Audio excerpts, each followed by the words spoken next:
అనిపిస్తుంది. యాక్చువల్గా బాలీవుడ్ మూవీస్ అంటే వాళ్ళ హీరో డామినేషన్ ఎక్కువ కనిపిస్తుంది, కానీ ఇక్కడ ఎక్కడ కూడా ఒక తెలుగు హీరోకి ఇంత ఇంపార్టెన్స్ ఇవ్వడం బాలీవుడ్ సినిమా చాలా రేర్ కదా. చాలా రేరు, చాలా ఇంపార్టెన్స్ ఇచ్చాడు.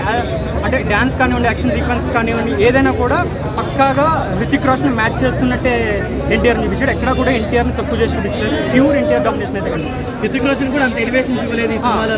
ఎందుకంటే వార్ 1లో చూసుకుంటే మనకి హృతిక్ రోషన్కి ఎలివేషన్స్ ఉంటాయి. సో ఆదిత్య చోప్రా మనకి ప్రీ రిలీజ్ ఈవెంట్లో ఎన్టీఆర్ చెప్పారు ఏమని, ఆదిత్య చోప్రా నాకు మాట ఇచ్చాడు, ఎక్కడ కూడా సరి సమానంగా చూపిస్తానని మాట ఇచ్చాడు. అలాగే ఈ సినిమాలో ఎన్టీఆర్ ప్యూర్ డామినేషన్ కనిపిస్తుంది. హృతిక్ రోషన్ కూడా అక్కడ అంత డామినేషన్ కనిపిస్తుంది. యాక్చువల్గా నేనేమనుకున్నా అంటే హృతిక్ రోషన్ కోసం ఎన్టీఆర్ కొంచెం తగ్గడం యాక్ట్ చేస్తాడు, ఒక మెట్టు తగ్గుతాడు అనుకున్నా, కానీ ఎక్కడ కూడా ఎన్టీఆర్ తగ్గలేదు. ఎమోషన్ సీన్స్ కొంతమంది ట్విట్టర్లో మార్నింగ్ నుంచి ఫ్లాప్ టాక్ అని చెప్పి లేరున్నారు కదా, అలా ఏం లేదు. ఫ్లాప్ టాక్ అయితే లేదు. ఎక్కడ కూడా బోరింగ్ అనిపించలేదు, ఎందుకంటే కంటిన్యూ యాక్షన్ సీక్వెన్సెస్ ఉన్నాయి, ఫైట్ సీన్స్ ఉన్నాయి. ఇటు వచ్చి సాంగ్స్ డిసప్పాయింట్ చేసి ఉండొచ్చు కానీ ఫ్యాన్స్ని, మిగిలినంతా కూడా సినిమా పర్ఫెక్ట్. చాలా ఓవరాల్ వాక్ అయితే కంప్లీట్. అంటే ఎన్టీఆర్ ఫ్యాన్స్ అయితే ఇలా కాలర్ చేస్తారు. కూలీలు అంతమంది ఉన్నారు కదా, మరి ఇది దానిలో అంతమంది నిలబడుతుంది. అంటే నేను కూలీ చూడలేదు, అందులో అంతమంది ఉన్నా ఇందులో వీళ్ళిద్దరు సరిపోతారు. అంటే ట్రైలర్ గ్రాఫిక్స్ చూసి చాలా మంది కూడా బాగాలేదని చెప్పారు, ఎలా అనిపించింది? కొంచెం ఏమంటారు, ట్రైలర్లో చూపించాడు కదా వాటర్లో చేజింగ్ సీన్, అది కొంచెం అంత అనిపించదు, కానీ మిగిలినంతా పర్ఫెక్ట్గా ఉంది. ఓవరాల్గా వార్ 2 గురించి ఏం చెప్తాను?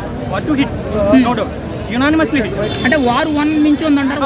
వన్ మించాం. ఇప్పుడు మెయిన్ డామినేషన్ రోలింగ్ ఎవరు అనిపించింది? హృతిక్ రోషన్ గారు, junior NTR completely NTR domination. అంటే ఎన్టీఆర్ గారు గెస్ట్ రోల్ అని చెప్పారు. ఇప్పుడు మెయిన్ అంటే సింపుల్గా చెప్పాలంటే ఎన్టీఆర్ హీరో. అంటే వార్ సిరీస్కి మొత్తానికి కబీర్, హృతిక్ రోషన్ హీరో వచ్చాము, కానీ ఈ సినిమాలో మాత్రం వార్ 2కి ఎన్టీఆర్ అయితే. వార్ 2 మూవీలో హీరోయిన్ లేదంటారు ఎన్టీఆర్. లేదు. సో దానికి ఏం చెప్తారు మరి? ఎన్టీఆర్కి హీరోయిన్ అవసరం, ఎందుకంటే హృతిక్ రోషన్కి ఉన్న హీరోయిన్కి అంత ఇంపార్టెన్స్ లేదు. ఆమె కూడా ఒక రాయ్ ఏజెంట్గానే ఉంటుంది అంతే తప్ప హీరోయిన్కి అంత ఇంపార్టెన్స్ లేదు. ఎన్టీఆర్ పెట్టినా కూడా ఇంపార్టెన్స్ ఉండకపోవచ్చు. ఎన్టీఆర్ గారు ప్రీ రిలీజ్ ఈవెంట్లో మాట్లాడుతూ నా తాతగారు ఆశీస్సులు ఉండగా ఎంతమంది నన్ను తొక్కినా కానీ నేను ఎదుగుతూనే ఉంటాను అన్నారు. మరి ఆ సినిమాతో ఖచ్చితంగా సమాధానం చెప్పారంటారా? అంటే పులి గురించి అన్నారేమో బహుశా, అందులో అంతమంది ఉన్నారు, ఇందులో తను అప్పుడే ఉన్నాడు కదా, సో బహుశా దాని గురించి అన్నారు. సినిమాలో ప్లస్ ఏంటన్నా వార్ 2లో? ఎన్టీఆర్, హృతిక్ రోషన్, అయన్ ముఖర్జీ డైరెక్షన్ అయితే కొన్ని యాక్షన్ సీక్వెన్సెస్ ఉన్నాయి, చాలా బాగుంది. సినిమాకి బజ్ లేదు, అసలు ప్రీమియర్ షో లేవు, టికెట్ రేట్లు లేవు అన్నారు కదా, అప్పుడు ఏం చెప్తారు మీరు? సినిమాకి బజ్ లేదు, ఆ బజ్ ఇప్పుడు థియేటర్లకే తీసుకొస్తారు, ఖచ్చితంగా తీసుకొస్తారు. ఒక్క మాటలో వార్ 2 గురించి ఏం చెప్తావు? జూనియర్ ఎన్టీఆర్ గురించి? వార్ 2లో ఎన్టీఆర్ హీరో, ఇదే ఫైనల్.